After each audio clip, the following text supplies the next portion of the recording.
మొదటి పేతురు పత్రికలో 3వ అధ్యాయం 13వ వచనంలో, మీరు మంచి విషయంలో ఆసక్తి కలిగిన వారైతే మీకు హాని చేయువాడు ఎవడు అని చాలా చక్కని వాక్యమును మనము చూడవచ్చు. అదేవిధంగా అపోస్తలుడైన పౌలు గారు రోమీయులకు రాసిన పత్రికలో 8వ అధ్యాయంలో 28వ వచనంలో, దేవుణ్ణి ప్రేమించు వారికి అనగా ఆయన సంకల్పం చొప్పున పిలువబడిన వారికి మేలు కలుగుటకై సమస్తమును సమకూడి జరుగుచున్నవి అని మనము అక్కడ లేఖన భాగంలో మనం చూడవచ్చు. అదేవిధంగా దేవుడు మన పక్షమున ఉండగా మనకు విరోధి ఎవడు అన్న వాక్య భాగము కూడా మనము ఆ అధ్యాయంలో మనం చూడవచ్చు. ఈరోజు వాక్యం ఇచ్చిన ప్రతి ఒక్కరూ దయచేసి గమనించవలసిన విషయం ఏంటంటే,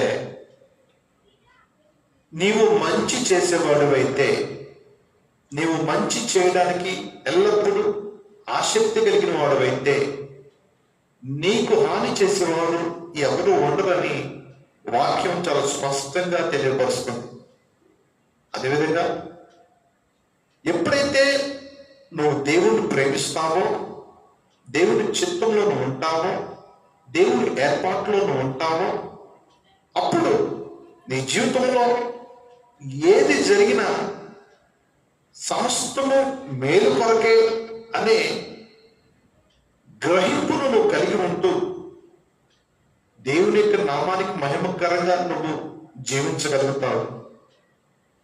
దేవుడు నీ పక్షాన ఉన్నాడు అని గ్రహింపు కలిగి ప్రతి పరిస్థితుల్లోనూ నీవు విజయం పొందుకుంటూ దేవుని నామాన్ని మహిమపరచగలుగుతావు.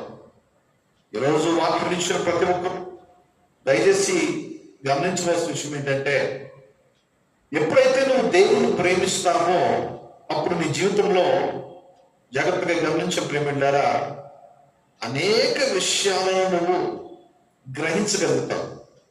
ఈరోజు వాక్యం ఇచ్చిన నీవు గమనించవలసిన విషయం ఏంటంటే, నీకు హాని చేసేవారు ఎవరు లేరు. నీ అంతటిగా నీవే నీ ప్రవర్తనను బట్టి నీవు హాని తెచ్చుకుంటున్నావు అనే విషయాన్ని ఈరోజు గ్రహించవలసిందిగా ప్రభు పేరిట మనం చేస్తున్నాం.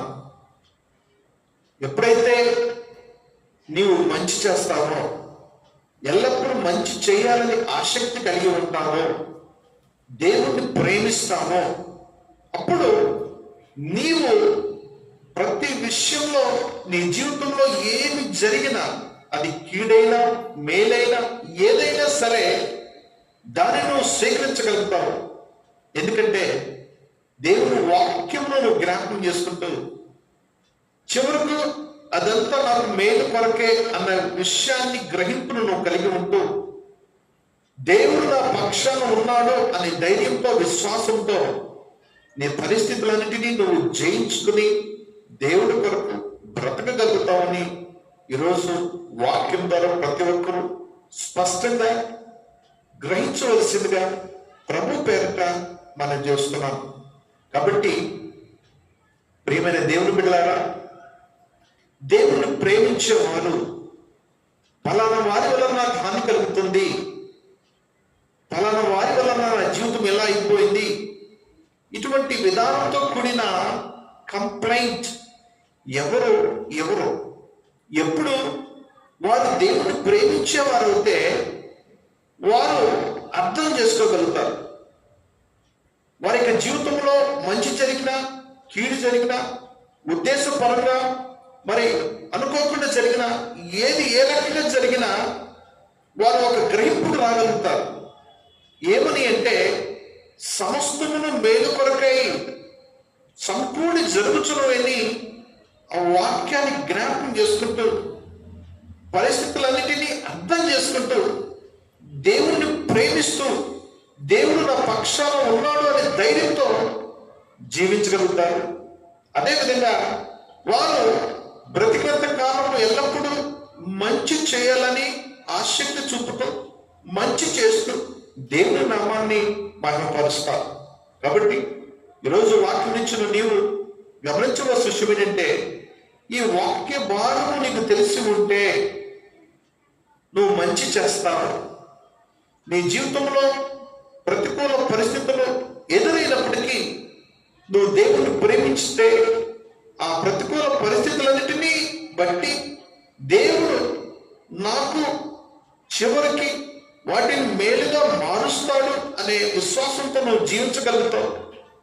ఈ పరిస్థితులన్నిటిని బట్టి నేను క్రీస్తు యొక్క సారూప్యంలోకి మార్చబడతాను అనే విషయాన్ని నువ్వు గ్రహించగలుగుతావు. కాబట్టి ప్రియమైన దేవుని బిడ్డలారా, ఈరోజు వాక్యం ఇచ్చిన ప్రతి ఒక్కరు గమనించవలసిన విషయం ఏంటంటే, దేవుణ్ణి నువ్వు ప్రేమిస్తే ఏ విషయంలో కూడా నీ జీవితంలో నీవు అనుకున్నది జరగకపోయినప్పటికీ, నీ జీవితంలో వేదనకరమైన పరిస్థితులు ఉన్నప్పటికీ నీవు దేవుడిని దూషించకుండా, దేవుడి మీద నింద వేయకుండా, పరిస్థితులకు కారణమైన ఆ ప్రజల పైన నిందలు వేయకుండా నువ్వు బ్రతకగలుగుతావు అనే విషయాన్ని ఈరోజు ప్రతి ఒక్కరూ గ్రహించవలసిందిగా ప్రభు పేరట మనం చేస్తున్నాం. కాబట్టి వాక్యం ఇచ్చిన నీవు ఈరోజు ఎవరైతే ఫలానా వారి వల్ల నా జీవితం ఎలా అయిపోయింది, ఫలానా వారి వల్ల నాకు హాని కలగబోతుంది, ఫలానా వారి వల్ల ఇలా ఇలా ఇలా అనే ఏదేదో ఊహించుకుంటూ నువ్వు భయపడుతూ జీవించినట్లయితే నువ్వు దేవుణ్ణి ప్రేమించడం లేదనే విషయాన్ని స్పష్టంగా అర్థం చేసుకోవాలి. దేవుణ్ణి ప్రేమిస్తే నీవు ఒక విషయాన్ని అర్థం చేసుకోగలుగుతావు.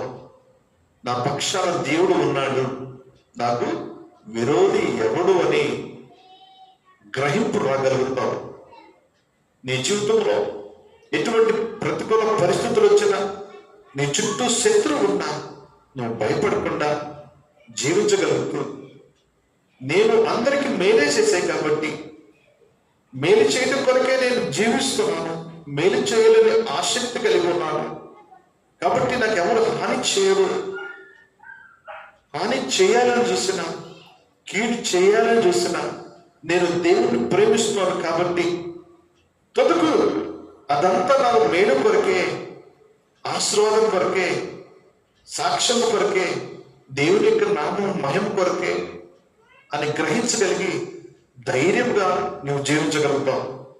కాబట్టి ఈరోజు ఈ వాక్య భాగం బట్టి నీవు దేవుని ప్రేమించాలని, ఎల్లప్పుడూ మంచి చేస్తూ మంచి చేయటం ఆసక్తి కలిగి ఉండాలని, నీ పక్షాన దేవుడు ఉన్నాడని, అటువంటి స్థితిలో నువ్వు ఉన్నావా లేవా అని గ్రహింపు కలిగి నీవు ఈ వాక్య భాగమును బట్టి